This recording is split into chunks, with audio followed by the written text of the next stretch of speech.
நேயர்கள் அனைவருக்கும் அண்ணா சீரியலின் சுவாரஸ்யமான கதை பகுதி. வீட்டு பத்திரத்தை வைத்து விளையாட்டு காட்டும் சௌந்தரபாண்டி, பூட்டு போட்டு வேட்டு வைத்த பரணி. அண்ணா சீரியல் சனி மற்றும் ஞாயிறு தினங்களில் எபிசோட் அப்டேட்.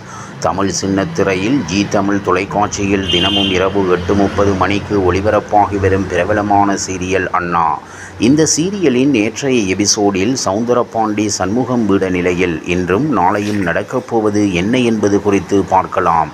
வீட்டுக்குள் நுழைந்த சௌந்தரபாண்டி, இது என்னுடைய வீடு, எல்லோரும் வெளியே போங்க என்று சொல்ல, சண்முகத்தின் தங்கைகள் என் அண்ணா இல்லாத போது வீட்டுக்குள் வராதிங்க என்று சொல்ல, அதையும் கேட்காமல் அத்துமீறி வீட்டுக்குள் நுழைகின்றனர். அடுத்து முத்துப்பாண்டியும் சௌந்தரபாண்டியும் வைகுண்டத்தை அடித்து போட்டுவிட்டு பொருட்களை தூக்கி வெளியே வீசிவிட்டு அராஜகம் செய்துவிட்டு செல்ல, வைகுண்டம் கிளினிக்கு ஓடி வந்து சண்முகம் மற்றும் பரணியுடன் நடந்த விஷயத்தை சொல்கின்றனர். உடனே கோபமாகும் சண்முகம் வட்டிக்கு பணம் கொடுத்தவனை தேடிப்போய் சட்டையை பிடித்து அடிக்க, அவன் நீங்க பணத்தை திருப்பி தருவீங்களா இல்லையான்னு சந்தேகமாக இருந்தது.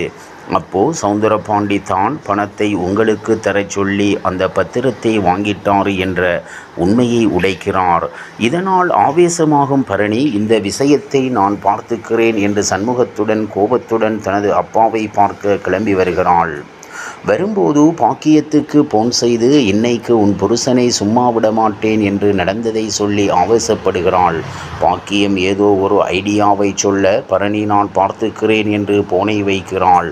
சௌந்தரபாண்டி வீட்டுக்கு வந்தவள் பாண்டியம்மாவை கழுத்தை பிடித்து இழுத்து வந்து வெளியே தள்ளி வீட்டுக்கு பூட்டு போடுகிறாள். என்னை மீறி வீட்டை திறந்து உள்ளே போனீங்கன்னா உங்களை சும்மா விட மாட்டேன் என்று எச்சரிக்கை விடுகிறாள். மேலும் முத்துப்பாண்டி அத்துமீறி வீட்டுக்குள் புகுந்து வீட்டை காலி பண்ண சொன்னதை வீடியோ எடுத்து வச்சிருக்கோம், அதை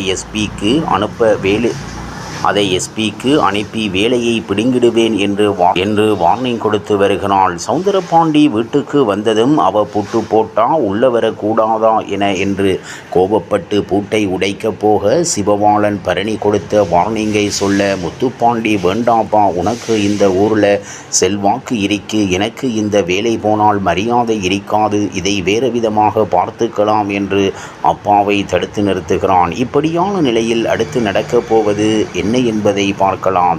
இனிமே ஒன்றுமில்ல உறவுமில்ல இசக்கியை தலைமுழுகிய சண்முகம். அண்ணா சீரியலில் திடீர் திருப்பம். அண்ணா சீரியலின் நேற்றைய எபிசோடில் பஞ்சாயத்தில் வைத்து இசக்கி முத்துப்பாண்டியிடம் வாழ்வதாக அதிர்ச்சி கொடுத்த நிலையில் இன்று நடக்கப் போவது என்ன என்பதை பார்க்கலாம். அண்ணா சீரியல் மார்ச் 12 எபிசோட். இசக்கி கர்ப்பமானத்தில் எனக்கும் ரொம்ப சந்தேகம் என்று சொல்கிறார். ஆனால் இந்த குடும்பத்தில் யாருக்கும் முதல் கரு தங்கியதில்லை என்று அதிர்ச்சி கொடுத்து சூடாமணி, பாக்கியம் என எல்லோருக்கும் முதல் கரு கலைந்துவிட்ட விஷயத்தை சொல்கிறார். அதாவது வீட்டுக்கு வரும் சண்முகம் இசைக்கு கர்ப்பமானதை நினைத்து சந்தோஷப்படுகிறான். அதே நேரத்தில் அங்கு பரணி இருப்பதை பார்த்து இன்னமும் சந்தோஷப்படுகிறாள்.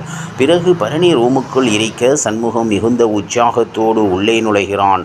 பரணி, மற்றவங்க முன்னாடிதான் நீயும் நானும் புருஷன் பொண்டாட்டி, இந்த ரூமுக்குள்ளே நீ யாரோ நான் யாரோ என்று கண்டிஷன் போடுகிறாள். இந்த கண்டிஷன்களை மீறினால் அடுத்த நொடியே பேக்கை தூக்கிவிட்டு என் அப்பா வீட்டுக்கு கிளம்பி விடுவேன் என்று அதிர்ச்சி கொடுக்க, வேறு வழியின்றி சண்முகம் சம்மதம் சொல்கிறான். அதே நேரத்தில் எப்பவும் பரணி என் வாழ்க்கையை விட்டு அமெரிக்காவுக்கு போக மாட்டாள் எனவும் நம்புகிறான். அடுத்த நாள் காலையில் சௌந்தரபாண்டி சண்முகம் வீட்டுக்கு வருகிறார். இசைக்கு கர்ப்பமானதில் எனக்கும் ரொம்ப சந்தோஷம் என்று சொல்கிறார். ஆனால் இந்த குடும்பத்தில் யாருக்கும் முதல் கரு தங்கியதில்லை என்று அதிர்ச்சி கொடுத்து சூடாமணி, பாக்கியம் என எல்லாருக்கும் முதல் கரு கலைந்துவிட்ட விஷயத்தை சொல்கிறார். இதை கேட்டு எல்லோரும் அதிர்ச்சி அடைகின்றனர். இசைக்கியும் இந்த கரு நிலைக்குமா நிலைக்காதா என பயப்படத் தொடங்குகிறாள்.